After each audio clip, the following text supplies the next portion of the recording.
I tried dry shirataki rice for a week and here's how it went.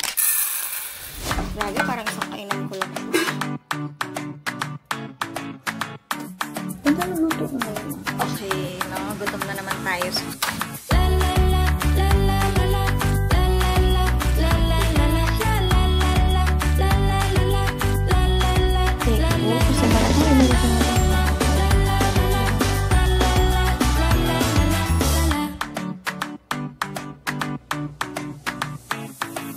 Hello and welcome! This is Coach Sans at tumutulong ako para ma-enjoy mo din ang life mo with the happier, healthier, sexier. So mag-start na tayo.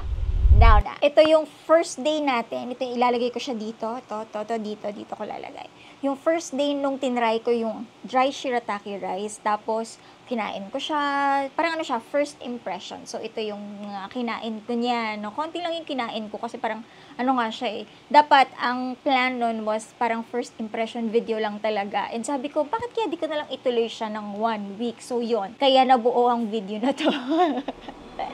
Ilalagay ko pala yung link ng video na to sa dulo pagkatapos ng video na to para mapanood mo din siya. Nakalagay ito sa packaging na 4 serving siya. So sabi ko, enough na yun, no? Binilang ko pa, no? Sabi ko lang kaya bibiling ko 8, 12, 16, ganyan. So binilang ko pa siya, no? So ko talaga kasi siya itry ng 1 week. Ang plan talaga, 1 week ko siya itatry. Tapos hindi ko siya i-video. Parang ako lang sa sarili ko, gano'n. Tapos sabi ko, pati ko na din i-video. Total itatry ko na din, diba? Pero ang nangyari kasi, so nung sinasaing ko na siya, no? Iba pala talaga kapag natatry mo na siya in actual. So nung tinry ko na siya, makikita mo yung mga clips dyan nung sinaing ko na siya. Nagulat ako, bakit ganun? Sabi ko, isang kainan ko lang talaga to. Hindi to siya 4 servings, mga sis. Ito, pinakita ko sa inyo dito, nakita niyo dito, yung realistic kung paano ako kumain. Makikita mo kung gaano lang siya karami, ganyan. And syempre, rice country tayo, no? Nasanay tayo kumain ng kanin. Talaga, mula pagkabata natin, di ba? I know. Comment below kung mahilig ka din sa kanin talaga. So, syempre, ako naman, di sige, go, kain ako, no?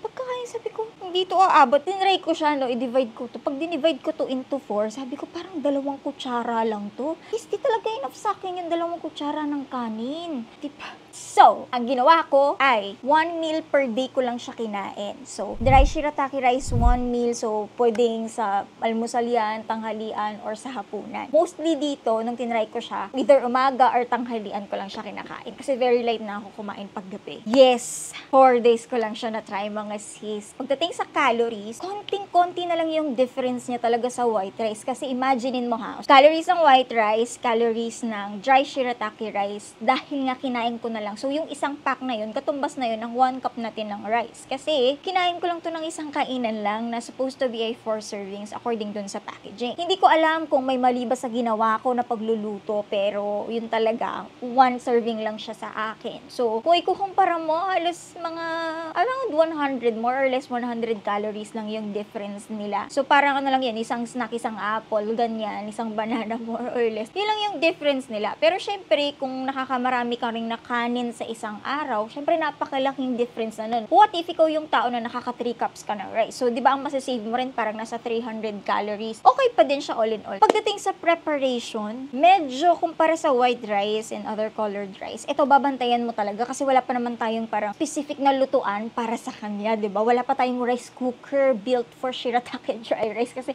mabilis lang siya lutuin. Unlike yung ating normal na mga rice, no? Iwan mo lang yan dyan basta nakasalang na sa rice cooker kahit okay na yan, 'di ba? Maluluto na siya mag-isa niya. Ito talaga kailangan mo siyang effort ng bantayan kasi pwede siyang masunog, may tendency siyang masunog kasi nagkaroon ako ng one time na sunog yung luto ko. Parang yun yung pangalawa ko yatang try, pero nung time na yun, hindi na siya yung super lata. Nasunog naman.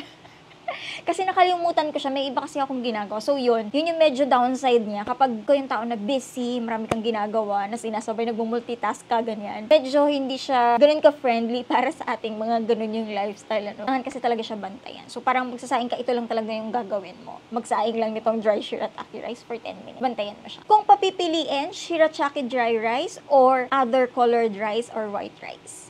For me, as someone na hindi naman masyado marami kumain ng kanin, white rice pa din ako. Or kung mas healthier version ng hanap, I'd go for red rice. Ako, ito talaga yung favorite ko sa mga colored rice. Bakit? Kasi yung lasa niya, yung texture niya, napakalapit niya sa white rice. Kaya ito talaga yung favorite ko na colored rice. Tapos, syempre, may vitamins and minerals din. Kasi hinahanap ko yung texture ng kanin. Alam mo yung parang grainy, tapos yung parang buhaghag na texture ng kanin, yun. Kasi ito si dry shirataki rice, alam mo yung parang kumain ka ng malagkit, na malata yung pagkasaing mo, parang ganun siya, super lambot niya, na parang nalulusaw na lang siya sa bibig mo. Gusto ko kasi kapag kumakain ako ng rice, may effort pag kinain ko siya. Yung alam mo yung ngunguyain mo, nun, makakatulong din kasi yun in a way, kapag kakain tayo na medyo mas mabagal yung kain natin, ngunguyain natin siya ng mabuti, 'di ba? Bago mag-signal sa brain natin, oh, stop ka na ng kain, 'di ba? Unlike kapag super lambot, madaling nguyain, hindi ka masyado nag-i-effort,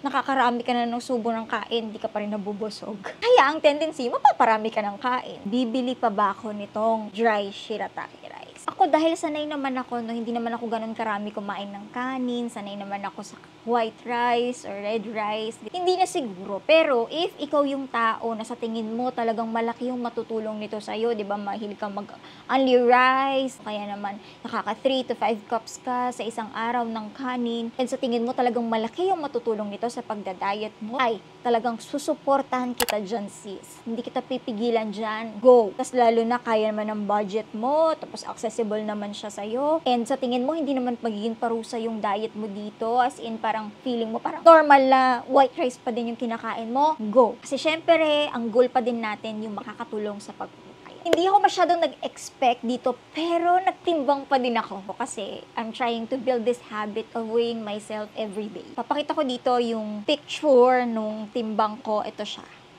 Lalagay natin dito yung timbang ko after ko siyang itry. Bali na timbang ko na to pagkatapos na nung out of town, pagbalik ko ng Manila after namin magbukid noon CDO. Doon na ako nakapagtimbang kasi nawala sa isip ko. Pero, think about it, ang dami namin kinain doon. Laging heavy yung mga kinakain namin doon, karne. Pero lagi din kaming may gulay, ganyan, may rice, ganyan.